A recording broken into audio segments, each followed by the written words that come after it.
You're listening to the Ritual Nurse Podcast, where healing meets humor, science, and a touch of magic. Welcome back to the Ritual Nurse Podcast. I'm your host, Riva, and today we're doing something a little different. It is October, it is spooky season, and if you know me, you know this is my favorite time of year. So I wanted to give you something special. Today, we are diving into the actual, documented, verifiable history of tarot. Not the myths, not the mystical origin stories that you hear at every metaphysical shop. The real deal. But here's where it gets interesting. We are also going to talk about the legends, the rumors, and the wild stories that transformed a Renaissance card game into one of the most revered divination tools in modern pagan, Wiccan, and even secular spiritual practices. Because here's the thing, the history of tarot is not just about facts and dates. It is about how humans take something ordinary and breathe magic into it. How belief, culture, and a little bit of creative storytelling can turn 78 pieces of cardstock into a portal for self-reflection, guidance, and yes, sometimes a peek behind the veil. So buckle up, besties. We are going medieval Italy, revolutionary France, Victorian England, and everywhere in between. We are meeting con artists, occultists, artists, and mystics. And by the end, you're going to understand why tarot is not just cards. It is a living, evolving system that reflects who we are, what we fear, and what we hope for. Let's get started.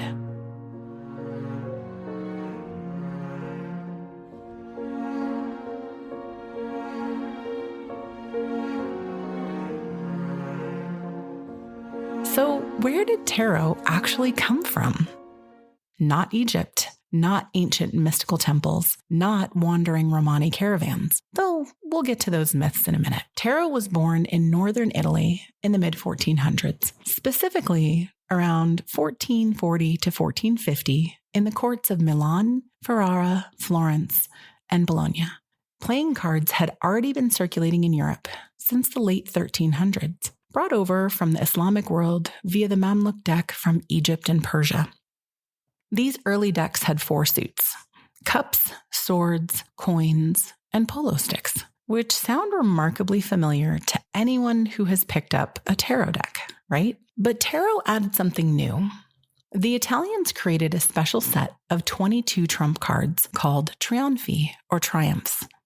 These cards featured allegorical images like justice, temperance, death, the Pope, the Emperor, and the Fool. These were not random. They reflected the moral, philosophical, and spiritual values of Renaissance humanism. Think of them as a visual lesson in virtue, hierarchy, and the human journey towards enlightenment. The oldest surviving tarot decks are the Visconti-Sforza decks, hand-painted masterpieces commissioned by the ruling families of Milan in the mid-1400s. These were not mass-produced. These were luxury items gilded with gold and silver, created by artists like Bonifacio Bembo. And here's the kicker. They were used for playing games, specifically trick-taking games similar to bridge. Tarot was a courtly pastime, a way for the wealthy to show off their taste and engage in strategic gameplay. There is no evidence, none, that these early decks were used for divination. They were games. Beautiful, symbolic, philosophically rich games, but games nonetheless. The structure we recognize today, 78 cards total, 22 major arcana, and 56 minor arcana, was standardized pretty early. By the time tarot spread to France in the 1500s, particularly to Marseille, the Tarot de Marseille became the dominant pattern. This deck, produced by card makers in southern France throughout the 17th and 18th centuries, is what most occultists eventually used as the foundation for divination work. But even then, for hundreds of years, tarot was still just a card game. Popular? Yes. Mystical? Not yet. So So what changed? How did a deck of playing cards turn into a tool for reading the future and exploring the unconscious? That, my friends, is where the urban legends and the occult revival come in. So let's talk about the myth that launched 1,000 tarot decks, the idea that tarot came from ancient Egypt.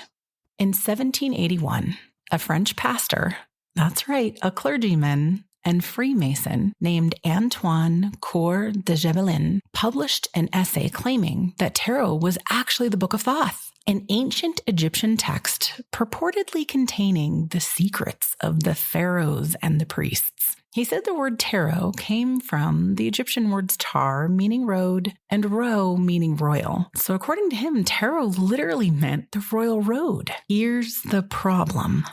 He made it all up.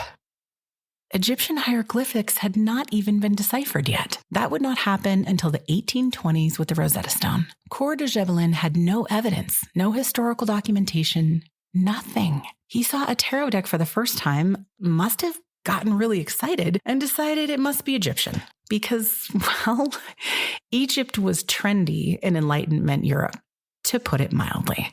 Everything mysterious and esoteric was immediately attributed to Egypt back then.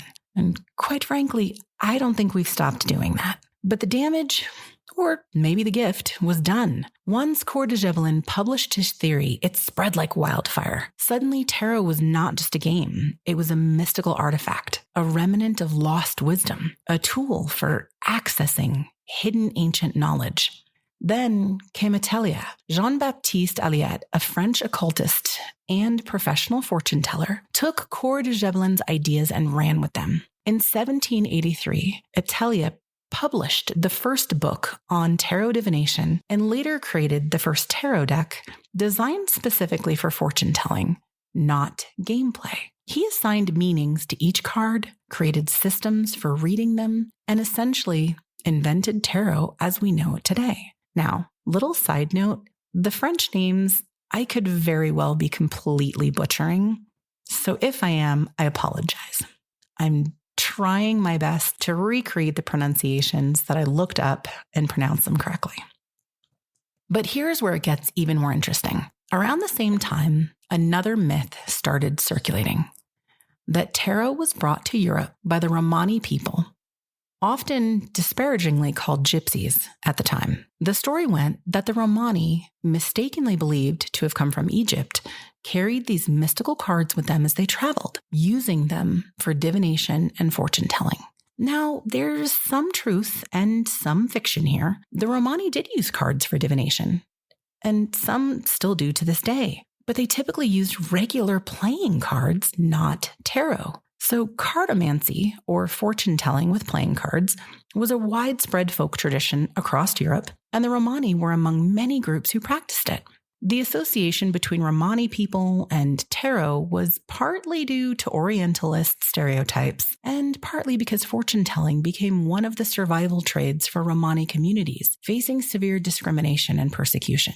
So yes, Romani people have a real, documented connection to cartomancy and divination practices. But no, they did not invent tarot, and they did not bring it from Egypt. That is a myth born from romanticization, exoticism, and a hefty dose of 18th and 19th century Orientalism. What matters here is this.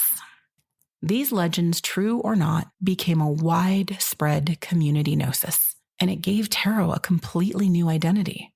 It was no longer just a game. In fact, it was no longer a game at all. It was a sacred tool, a bridge to the divine, a key for unlocking mysteries. And that transformation, that shift in perception, is what allowed tarot to become what it is today. Right now, if you need to pause, it's a perfect time because we're at our dance break. Grab some water, stretch, light a candle if you're feeling witchy. When we come back, we're diving into the 19th century occult revival, meeting some truly wild characters, and talking about how tarot became the cornerstone of modern Western esotericism. And we'll be right back.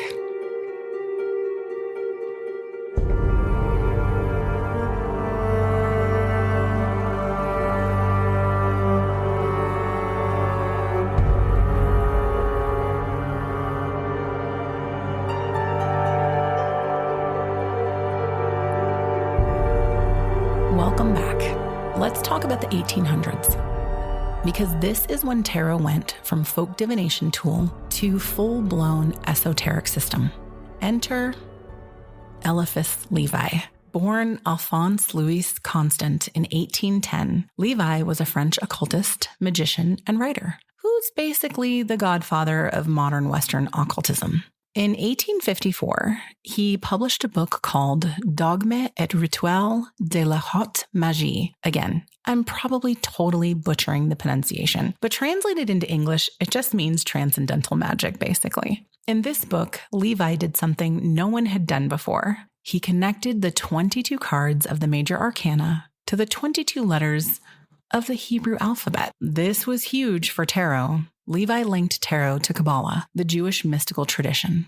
And suddenly, tarot was not just Egyptian, now it was also Kabbalistic. He associated each card with an astrological sign, elements, planets, and esoteric principles. He turned tarot into a comprehensive, symbolic system that could be used for spiritual development, magical practice, and divination. Now, scholars today will tell you that there's no historical basis for any of this. Tarot and Kabbalah developed completely independently. But again, what matters is not necessarily whether it's historically accurate. What matters is that it worked. It resonated. Massive, engaging community gnosis. It gave people a framework, a language, a way to engage with tarot as something more than just pretty pictures on cardstock.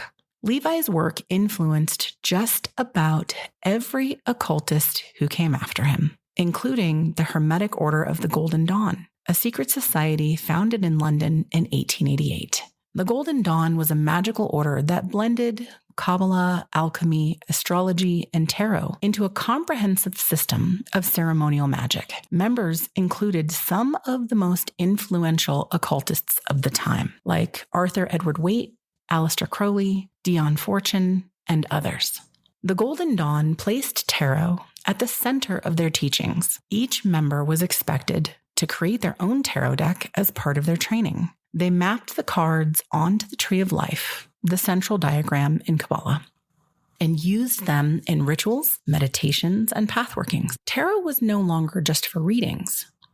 It was now part of a spiritual practice and a tool for transformation. And this is where we get to the deck that changed everything. The Rider-Waite-Smith Tarot, published in 1909.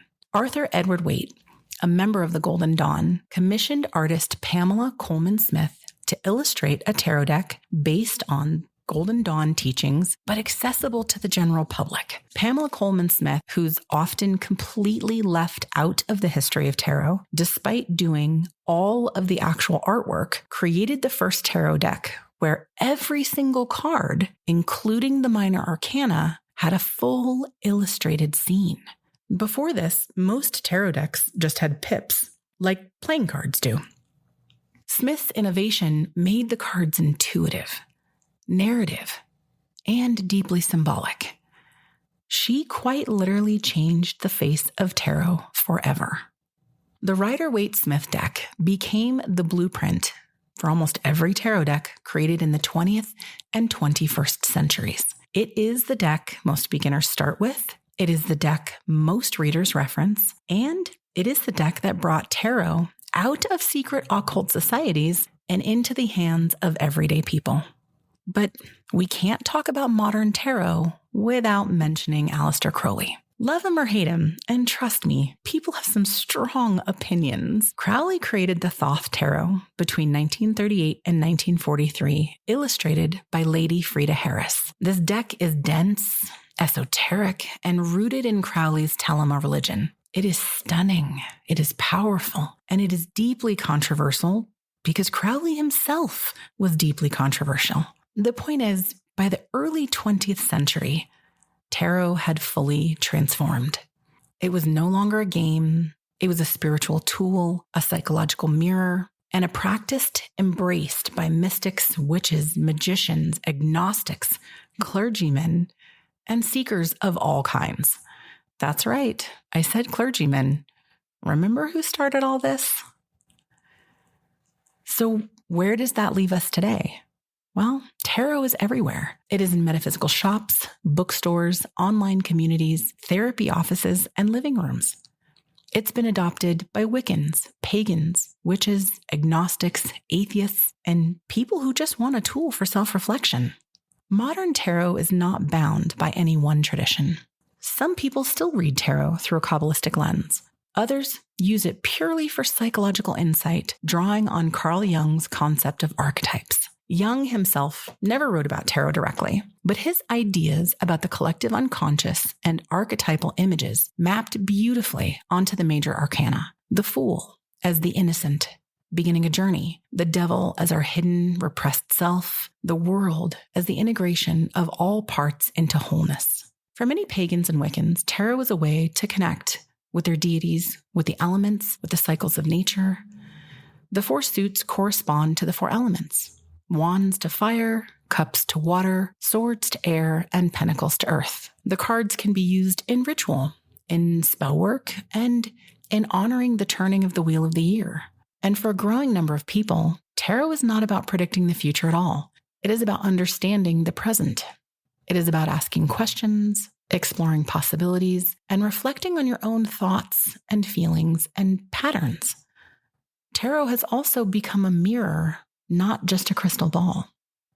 Here's what I find most beautiful about tarot. It is a living tradition. It has evolved over 500 years, absorbing influences from art, religion, psychology, and pop culture. Every generation has reimagined it. Every reader brings their own interpretation. And that is exactly how it should be. Because at the end of the day, tarot is not about the cards themselves. It's about what we bring to them. It's about the questions we ask, the meanings we find, and the stories we tell. So where have we arrived at now? Well, the real history of tarot is this. It started as a game in Renaissance Italy, became associated with mysticism through 18th and 19th century occultists, and was transformed into a spiritual practice by artists, magicians, and seekers throughout the 20th century. The urban legends, the myths about Egypt and Romani origins are not historically accurate, but they're not meaningless either. They reflect something deeper. Our human need for mystery, for connection to ancient wisdom, for tools that help us navigate the unknown and reflect and delve into our present. Tarot works not because it is ancient, but because it's archetypal. The images speak to something universal in the human experience. Birth, death, love, loss, transformation, choice. These are all themes we all face. And tarot gives us a language to explore them. So whether you believe tarot is divination, psychology, art, or just a really interesting collection of art in card form, what matters is how you use it. What questions do you ask? What insights do you gain? What stories do you uncover? That is the magic. Not in the cards themselves, but in you. So before we close out, we got to do our tradition. Coffee, crystals, and divination. So coffee of the week.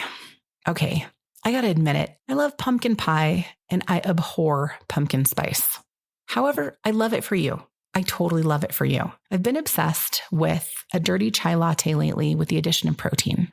Protein cold foams and protein milks have suddenly kind of sprung up as this new addition, not new to everybody that's been mixing their own drinks on social media, but new to hit menus and be options out there. And the cold foam option has been amazing, but mixing a protein shake or the cold foam with protein powder or just milk and protein powder with a little bit of cinnamon, maybe some nutmeg on top. It's cozy, it's grounding, and it pairs perfectly with a tarot reading on a rainy October night.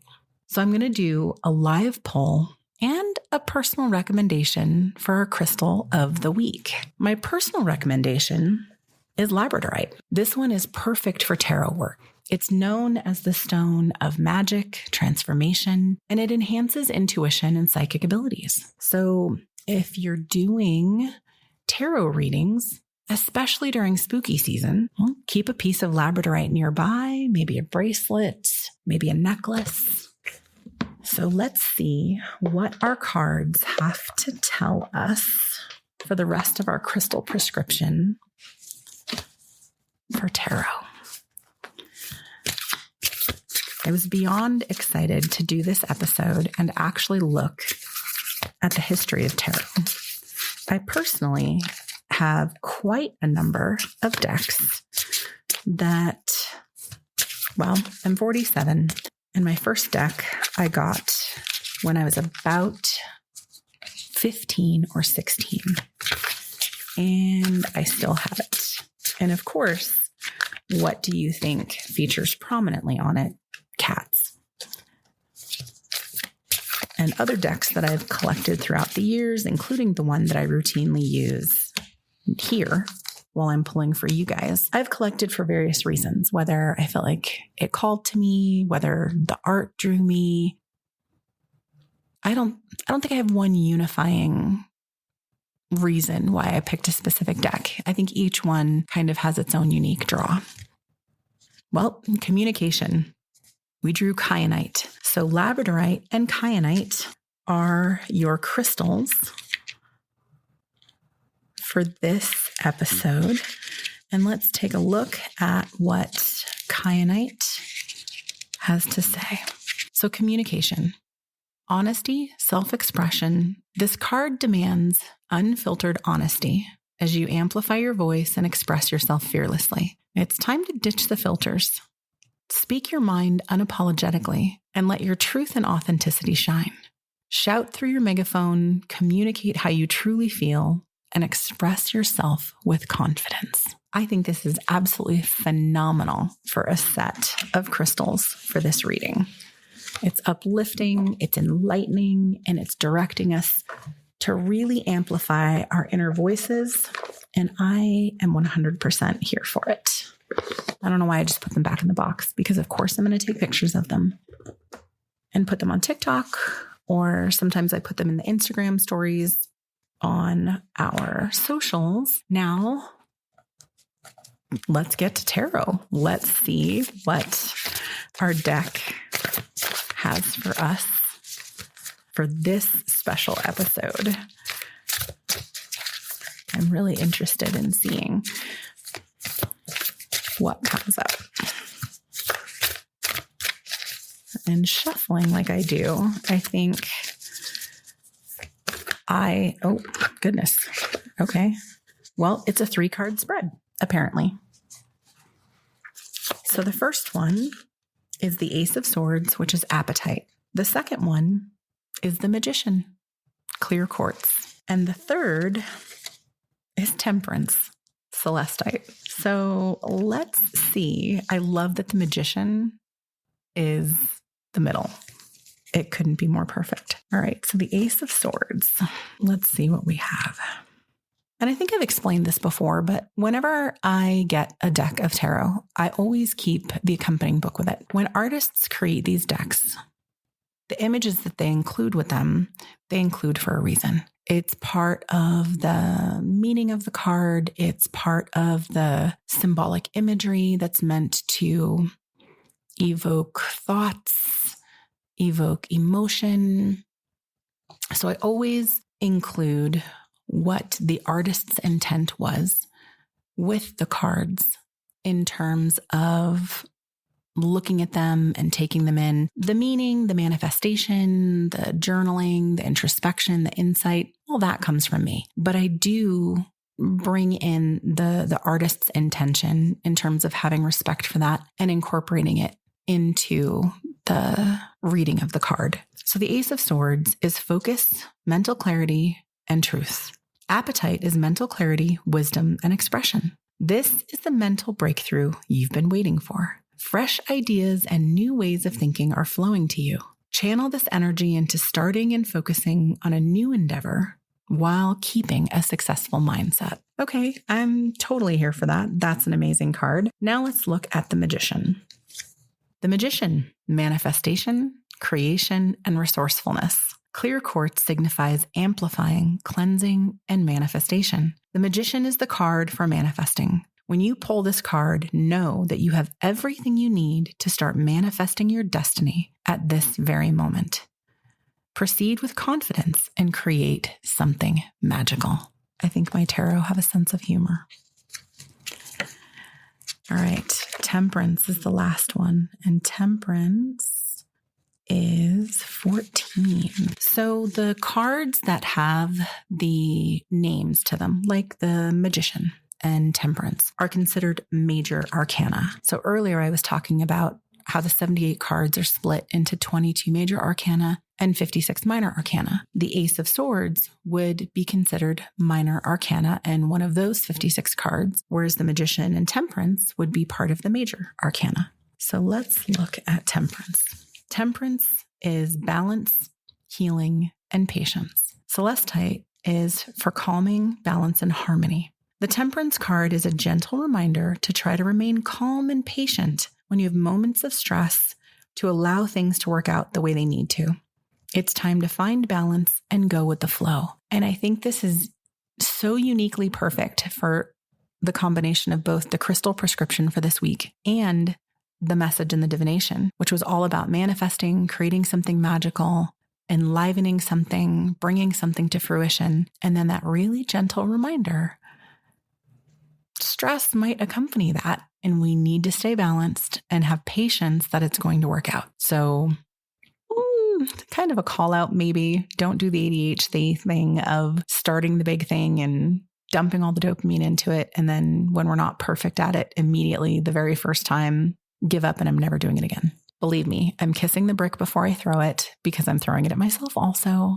But it's just a really, really good reminder to ride the wave and just go with the flow and allow that manifestation and that energy just completely carry you through the project, knowing that there may be some challenges and adversity, and balance is how you're going to navigate that and continue forward rather than losing steam, rather than losing sight of it. So I think this was an absolutely amazing reading for this episode, especially focusing on the history of tarot and the magicians that created it. So thank you for joining me on this deep dive into the history of tarot. I hope you learned something new, questioned something old, and maybe felt a little spark of magic along the way. If you loved this episode, share it with your witchy friends, your tarot-loving coworkers, or anyone who appreciates a good historical rabbit hole with a little side of mysticism. Until next time, remember, the cards don't hold the answers. You do. They just help you find them. Love your faces. Thanks for listening to the Ritual Nurse Podcast. Head to tcth.org for classes, tools, and so much more. Until next time, love your faces.